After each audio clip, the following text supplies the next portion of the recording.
COVID-19, Kerajaan Sabah senaraikan langkah cegah penularan. Orang ramai diingatkan jangan buat pembelian panik. Ni hao, saya Beverly Anastasia Lim.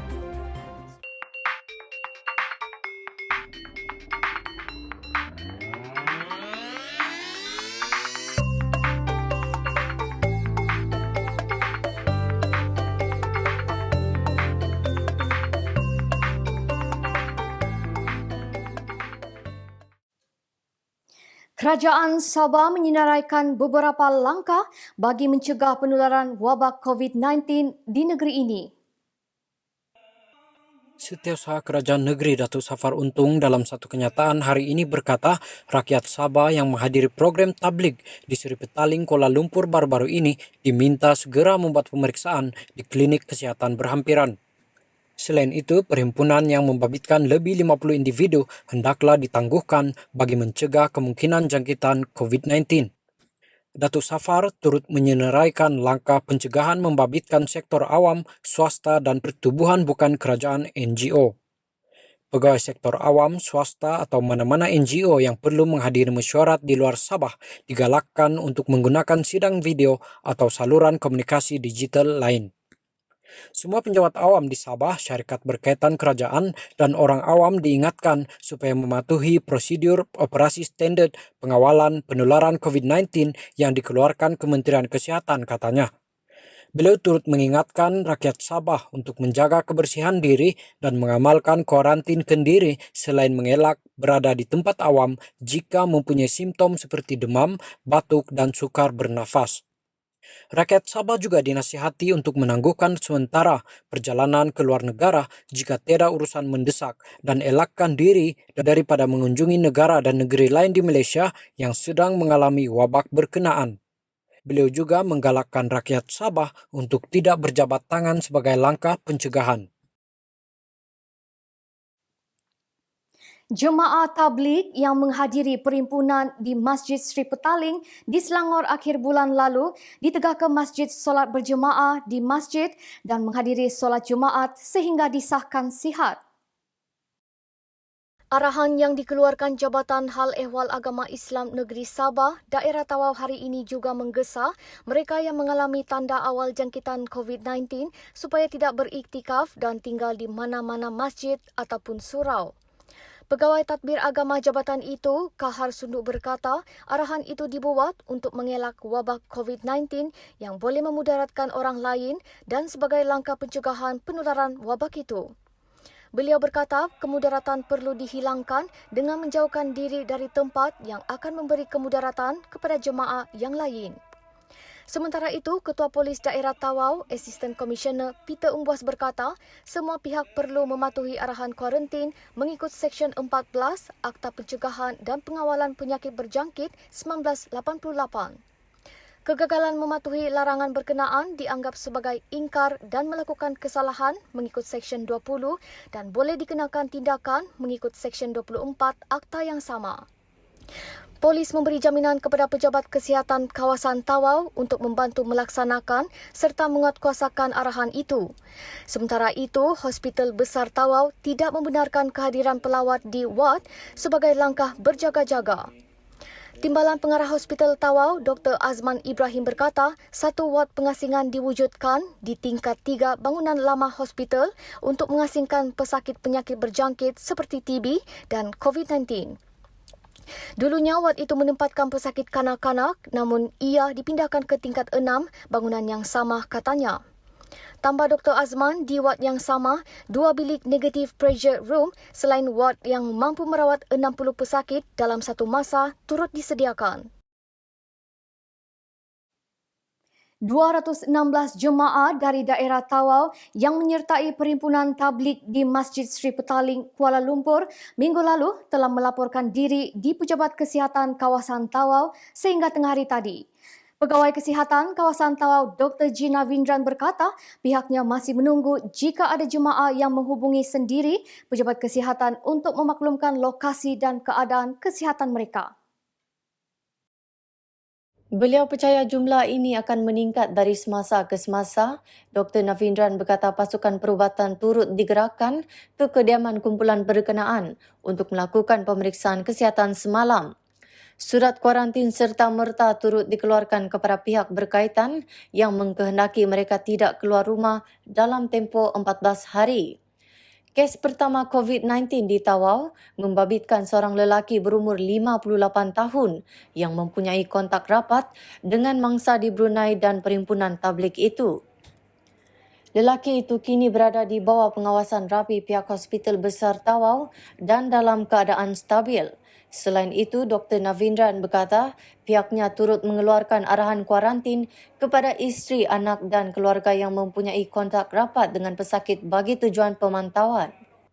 Sampel air liur beberapa individu daripada 173 yang direkodkan semalam telah diambil dan dihantar ke Makmal Perubatan di Kota Kinabalu untuk diuji dan keputusan ujian dijangka diketahui dalam tempoh 48 jam. Jadi apa yang kita buat di negeri Sabah begitu juga, bukan di Tawau saja yang ada. Ada semua ada. Satu Malaysia ini. Jadi that's why tengok isu itu pada sudut yang lebih besar, bah. So dia John fokus di sana, jadi heboh pula di Tawau. Sebetulnya ramai rakyat Malaysia yang mengikuti perjumpaan itu. Jadi apa yang kita buat sekarang adalah untuk memanggil, mencari mereka ataupun mereka sendiri melaporkan diri mereka supaya kita boleh membuat pemeriksaan kepada mereka lah. Orang ramai diingatkan jangan panik sehingga melakukan pembelian berlebihan barangan keperluan dapur berikutan laporan kes positif COVID-19 di negeri ini. Menteri Kesihatan dan Kesejahteraan Rakyat Datuk Frankie pun berkata, sebaliknya orang ramai perlu terus mengutamakan aspek penjagaan kebersihan diri dalam usaha mencegah penularan virus itu. Everybody not to panic, to actually advise them what are the way of prevention is to actually adopt a very good personal hygiene. That kind of things, you have to first of all maintain that. And then secondly, if you're worried or whatever, try to avoid big crowd in that kind of scenario. Avoid crowded places in that sense. There are plenty of food available. Do not worry about food. Malaysia's plenty of food. So no need to panic buying all this tissue paper, whatever. And I don't see any necessity for that lah. Datuk Frankie berkata demikian pada sidang media selepas merasmikan persidangan klinikal negeri Sabah ke-22 di Hospital Queen Elizabeth, Kota Kinabalu semalam. Nasihat sama turut dikeluarkan Timbalan Kota Menteri yang juga ahli Parlimen Tawau, Datuk Christina Liu. Datuk Christina berkata, setakat ini keadaan masih terkawal dan langkah-langkah pencegahan telah diambil Jabatan Kesihatan Negeri Sabah. Ketua Polis Daerah Tawau, Assistant Commissioner Peter Umbuas memberi amaran kepada individu yang menyebarkan maklumat palsu berhubung wabak COVID-19 di daerah itu. Katanya polis kini memantau setiap maklumat berhubung perkara itu dan sememangnya ada maklumat palsu yang sengaja ditularkan. SCP Peter berkata menyebarkan maklumat palsu adalah satu kesalahan mengikut Seksyen 505(b) Kanun Keseksaan kerana boleh mengganggu ketenteraman awam. Ini antara hantaran mengandungi maklumat tidak tepat berkenaan virus itu yang tular di media sosial sehingga menimbulkan kebimbangan di kalangan penduduk. Antara maklumat palsu yang tular adalah kematian pesakit COVID-19 di Hospital Besar Tawau sehingga menyebabkan ahli keluarga pesakit panik. Turut tular pembelian panik di Brunei, ekoran bimbang di kuarantin dikatakan turut terjadi di Tawau, terutamanya selepas kes COVID-19 pertama disahkan berlaku di daerah itu. Bagi kesalahan menghantar maklumat palsu, jika sabit kesalahan boleh dihukum penjara 2 tahun atau denda atau kedua-duanya sekali. Setakat semalam, Polis Tawau belum menerima sebarang laporan polis dan pembukaan kertas siasatan berhubung perkara itu katanya.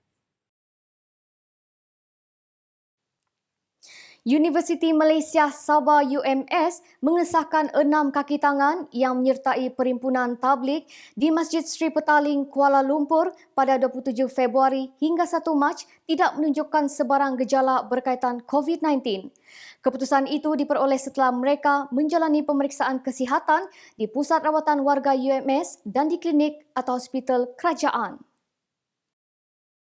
Keputusan itu diperoleh setelah mereka menjalani pemeriksaan kesihatan di Pusat Rawatan Warga UMS dan di klinik atau hospital kerajaan.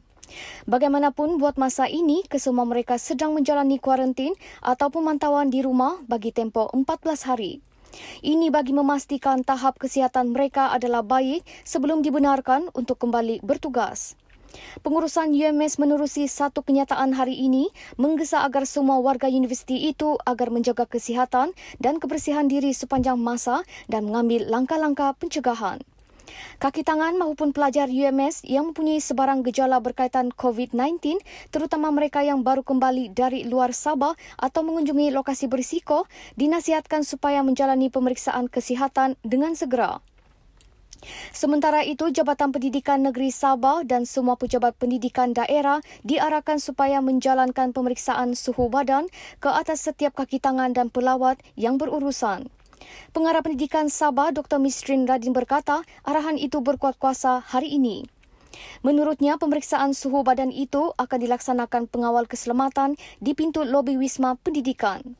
Mana-mana kaki tangan dan individu yang mempunyai suhu badan melebihi 37 darjah Celsius dinasihatkan mendapatkan rawatan di hospital terlebih dahulu sebelum hadir bertugas atau berurusan di jabatan itu. Beliau turut menasihatkan kaki tangan dan orang awam yang berurusan di jabatan itu supaya tidak bersalaman atau bersentuhan dan mengambil langkah pencegahan sepatutnya.